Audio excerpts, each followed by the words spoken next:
Hello students. तो हम अपने लास्ट लेक्चर को आगे कंटिन्यू करते हैं। हम ट्रीटमेंट कर रहे थे प्रेफरेंस शेयर कैपिटल का। अगर होल्डिंग कंपनी की हिस्सेदारी सब्सिडरी कंपनी के प्रेफरेंस शेयर्स में है तो कैसे ट्रीटमेंट होगा। हमने उसका थ्योरी पार्ट और कंसेप्चुअल पार्ट हमने कर लिया था। अब हम उसका एक प्रैक्टिकल पार्ट करते हैं। तो उसमें हमें कह रहा है क्वेश्चन में कि 31 मार्च को उनकी बैलेंस शीट ये बनी हुई है। Equity share capital 110 rupees each fully paid up है। इसकी 50 लाख रुपए है, इसकी 8 लाख रुपए शेयर कैपिटल है, इक्विटी शेयर कैपिटल। उसके बाद अच्छा, ये मैंने आपको समझाने के लिए चार्ट बनाया था, जो था ये किसी कैलकुलेशन के लिए, रेवेन्यू प्रॉफिट कैलकुलेशन के लिए है। क्योंकि ये रेवेन्यू प्रॉफिट कैसे, क्योंकि प्रॉफिट ऑफ एक सब्सिडरी कंपनी में से हमने सब कुछ माइनस किया है। अच्छा, तो आगे आपका सम में कह रहा है कि 8% शेयर कैपिटल कैसी है, प्रेफरेंस कितनी है, 2 लाख रुपए की है ये। उसके बाद जनरल रिज़र्व दे रखे हैं, होल्डिंग के हैं 15 लाख रुपए का जनरल रिज़र्व है, और सब्सिडी का जनरल रिज़र्व है 1,90,000 का। सरप्लस गिवन है before appropriation of dividend 6 lakh के हैं सरप्लस इसके, और इसके 1,74,000 के। डिबेंचर्स हैं आपके 1 लाख रुपए के, सिर्फ होल्डिंग में गिवन है आपके ये डिबेंचर। उसके बाद ट्रेड पेबल्स हैं। उसके बाद एसेट्स की तरफ आ जाओ, वहाँ पे हमें नॉन करंट एसेट्स ये दोनों की हैं। फिर इन्वेस्टमेंट कह रहा है इक्विटी में 75% इन्वेस्टमेंट करी है इतनी, और प्रेफरेंस में 20% इन्वेस्टमेंट करी है। तो इक्विटी की इन्वेस्टमेंट के हिस्से से देखते हैं माइनॉरिटी का कितना है। तो इक्विटी में से 75% शेयर होल्डर, तो 25% माइनॉरिटी का हो गया। और प्रेफरेंस में उसकी होल्डिंग सिर्फ 20% तक की है। आउटसाइडर का कितना हिस्सा हो गया, 80%। नेक्स्ट करंट असेट्स कह रहा है दोनों की इतनी इतनी है, जिसमें से कि इंक्लूडिंग 40,000 की इन्वेंट्री परचेज फ्रॉम एच। इसका मतलब ये जो 4,90,000 की जो इन्वेंट्री बची हुई है साल के एंड में, इसमें 40,000 इन्वेंट्री ऐसी है जो कि एच से खरीदी हुई है, और एच से खरीदी है इन्वेस्ट, और आपकी साल की एंड की बैलेंस शीट में शो कर रही है। इसका मतलब वो अनरियलाइज्ड प्रॉफिट में माना जाएगा, क्योंकि वो बिकी नहीं है, तभी तो आपकी साल के एंड बैलेंस शीट में आपको उतना अमाउंट आपने शो करा है। फिर आगे कहता है कि 1 अप्रैल 2015 को जनरल रिजर्व और P&L account showed balance of 1,10,000 और 70,000 एस लिमिटेड का है ये। After appropriation of dividend prepare करना है हमें कंसोलिडेटेड बैलेंस शीट 31 मार्च 2016 की। एज्यूम करना है कि एच लिमिटेड ने जो गुड्स सेल करी हैं एस को, वो 33:1/3% की कॉस्ट प्रॉफिट पे बेची है। क्वेश्चन बहुत इजी है, स्टेटमेंट आपको समझ आ गई होगी। अब हम इसका सोल्यूशन करते हैं। देखो, सोल्यूशन के लिए हमें इसका क्या निकालना पड़ेगा, revenue profit, capital profit, cost of control, फिर अनसोल्ड इन्वेंट्री का unrealised part of profit. Revenue profit निकालने के लिए हमें देखो क्या करना है, करंट ईयर का प्रॉफिट चाहिए।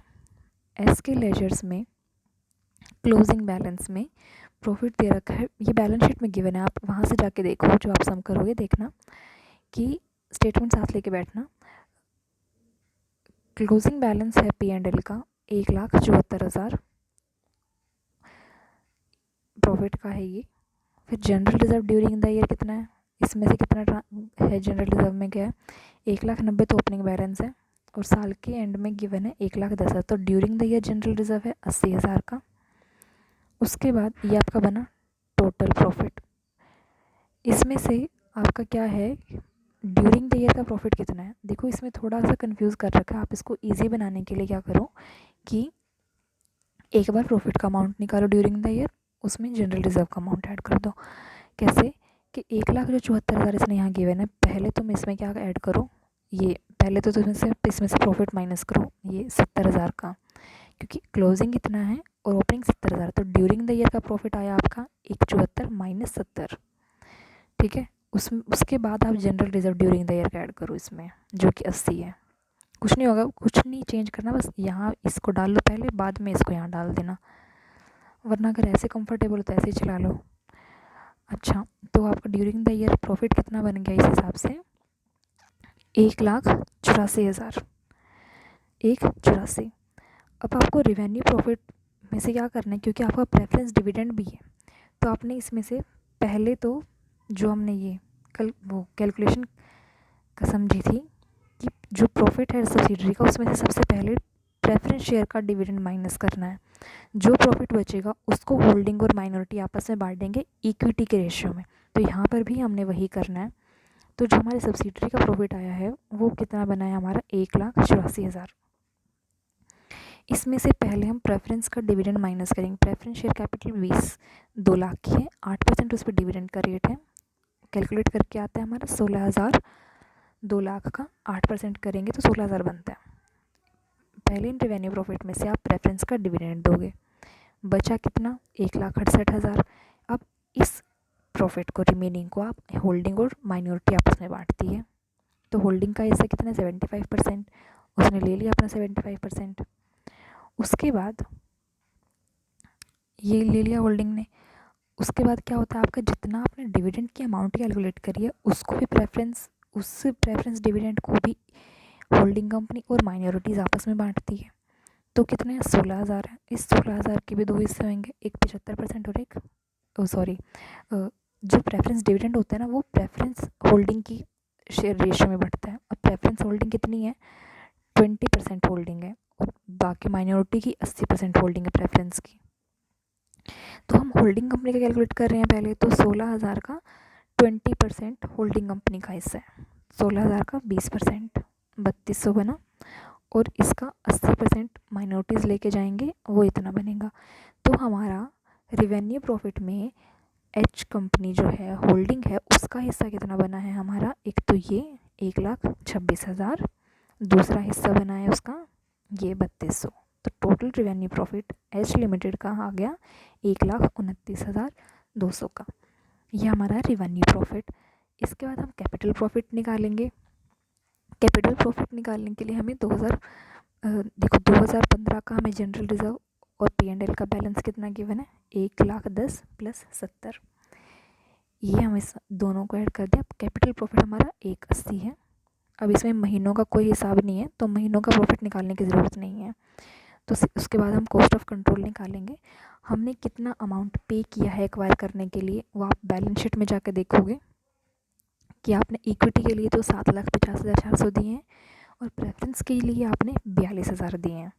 ये आप अपनी बैलेंस शीट से आपको दिखने को मिलेगा।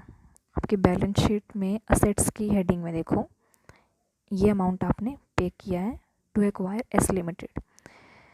तो यहाँ पे वो यही कह रहे हैं कि एच कितना है, एच ने क्या दिया, इक्विटी तो दिए, इक्विटी के लिए दिए 750, प्रेफरेंस के लिए दिया है 42,000, दोनों को ऐड किया। इसके बदले उसको क्या मिला है, उसको हिस्सा मिला है इक्विटी में जो 8 लाख की दे रखी है उसमें 75%, प्रेफरेंस में उसको 20% मिला प्रेफरेंस के कैपिटल में।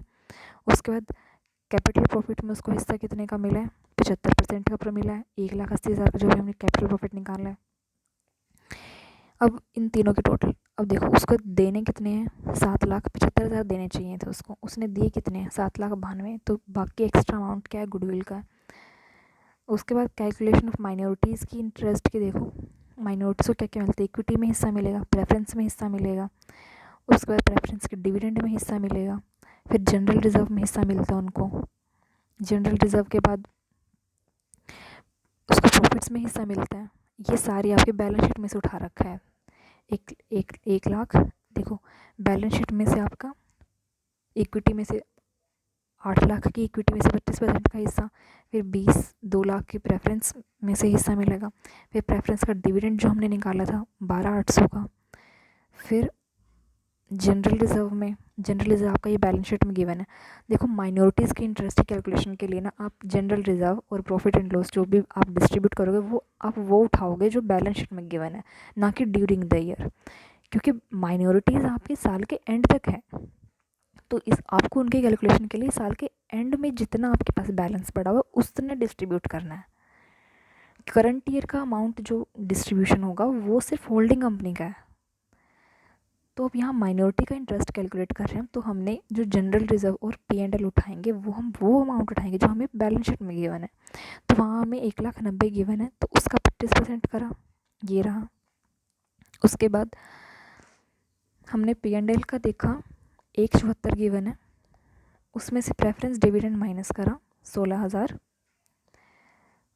तो हमारा टोटल देखो 1,58,000 जो प्रॉफिट बनता है, उसमें से 25% हिस्सा उसका है, ये माइनॉरिटीज़ का। ये आपका बन गया टोटल माइनॉरिटी का इंटरेस्ट। ये अल्टरनेट तरीका है इसको कैलकुलेट करने का। अब हमारा लास्ट चीज़ क्या है, अनरियलाइज्ड प्रॉफिट है, जो कि इन्वेंट्री का है। अब वो इन्वेंट्री में उसने ये कहा है कि 40,000 की इन्वेंट्री जो बेची हुई है ना, वो सेलिंग प्राइस है, और उस सेल प्राइस में 133:1/3 का प्रॉफिट अमाउंट है। तो उसको उसने कॉस्ट प्राइस निकालने के लिए, उसका प्रॉफिट निकालने के लिए कॉस्ट उसने 100 मान ली है। ये सिंपल बेसिक मैथमेटिक्स है जो आप ये जो आप 8th क्लास तक करते हो, वो निकालने का वो वाला मैथमेटिक्स यूज़ हो रहा है यहाँ पे, कि अगर कॉस्ट 100 है तो सेलिंग प्राइस इतना है। ये सेलिंग प्राइस कैसे है, क्योंकि 33/1/3 प्रॉफिट है, तो उसको हमने 100 में ऐड कर रखा है, इसलिए 33 से वो 133 हो गया। अब 133 अब ये ऐड क्यों करा, क्योंकि प्रॉफिट है इसीलिए ऐड करा है। अगर लॉस में बिका होता तो माइनस कर देते 100 में से 33। अब क्योंकि प्रॉफिट इसलिए ऐड करा, 133 हो गया वो ऐड करके। तो इसको सिंप्लीफाई करा तो वो 400/3 आया, इसको तोड़ा 400/3 आया।